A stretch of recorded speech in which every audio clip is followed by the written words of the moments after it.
லோகேஷ் கனகராஜ் இது வரைக்கும் டேரக்டராக நம்மளை மிரட்டியிருப்பாரு. ஆனால் இப்போ அதே லோகேஷ் கனகராஜ் ஹீரோவாக வந்திருக்காரு. இந்த முயற்சி சேச்சதா இல்லை தோத்ததான்னு பார்க்க போகிறோம்.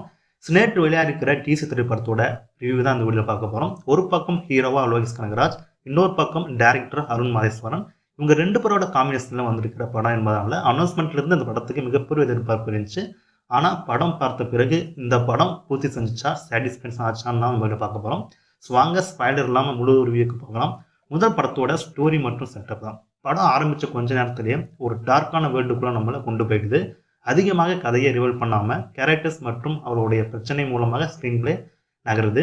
இந்த படத்தோட டைரக்ஷன் அருண் மாதேஸ்வரம். இந்த படத்தோட மிகப்பெரிய ஸ்ட்ரென்த் ஒன்று டைரக்ஷன் தான். ராவான மேக்கிங், டார்க் விசில்ஸ், வயலன்ஸ் மற்றும் அவருடைய சிக்னல் ஸ்டைல் இந்த படத்தில் நல்லாவே தெரியுது. அடுத்தபடியாக பார்த்தீங்கன்னா லோகேஷ் கனகராஜோட ஆக்டிங். இதுதான் படத்தோட மிகப்பெரிய ஒரு கியூரியாசிட்டி ஏற்படுத்துது. டேரக்டராக பார்த்த லோகேஷ் கனகராஜ் ஹீரோவாக பார்க்கும்போது ஆரம்பத்தில் கொஞ்சம் டிஃப்ரெண்ட்டாக ஃபீல் ஆனாலுமே கொஞ்சம் போக போக அந்த கேரக்டருக்குள்ளே செட் ஆகி நல்லாவே பெர்ஃபார்ம் பண்ணியிருக்காரு. சில சீன்ஸை இன்னும் பெட்டர் பெர்ஃபார்மன்ஸ் எதிர்பார்த்துருக்கலாம் என்ற ஒரு ஃபீல் நம்மளுக்கு வரதான் செய்யுது. ஸோ மொதல் படம்னால இப்படி தான் இருக்கும். போக போக அவர் அந்த ஆக்டிங் பெர்ஃபார்மன்ஸை நல்லா பண்ணுவார்னு நினைக்கிறேன். ரெண்டாவது ஃபேக்டர் பார்த்தீங்கன்னா வாம்கியூ கபி. இவங்க இந்த பெர்ஃபார்மன்ஸ் கதையை தேவையான எமோஷனல் வெயிட்டை கொடுக்குது. அவருடைய கேரக்டரும் வெறும் சப்போர்ட்டிங் கேரக்டர் இல்லாமல் கதையில் முக்கியமான இடத்தையும் பிடிக்குது.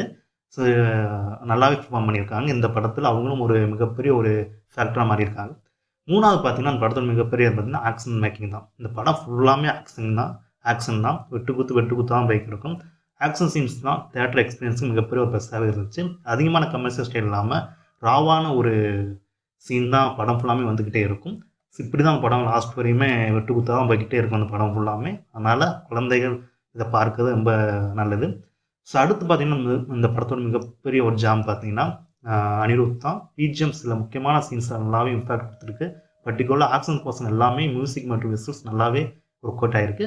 இந்த படத்தோடைய ஃபர்ஸ்ட் ஹாஃப் பார்த்தீங்கன்னா ஒரு என்கேஜாகவே போகுது. ஓரளவுக்கு நல்லாவே போகுதுன்னு சொல்லலாம். ஆனால் செகண்ட் ஹாஃப் பார்த்தீங்கன்னா ஸ்க்ரீன் பிளே ரொம்ப ஸ்லோவாகுது.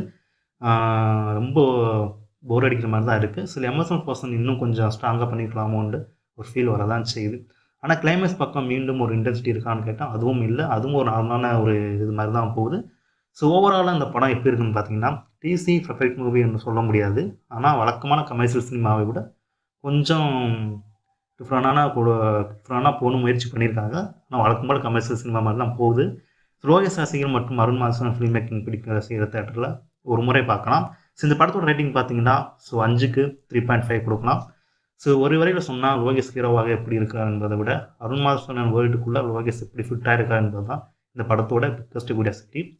ஸோ உங்களுக்கு டிசி படம் பார்த்தீங்கன்னா இந்த மாதிரியான கமெண்ட் தோணுதோ அதை கமெண்ட்ஸ் கமெண்ட் பண்ணுங்கள். ஸோ இதே மாதிரியான வீடியோஸ் சொன்னோம்னா அடுத்த வீடியோவில் பார்க்கலாம். கமெண்ட் பண்ணி ஃபாலோ பண்ண வந்துடாதீங்க.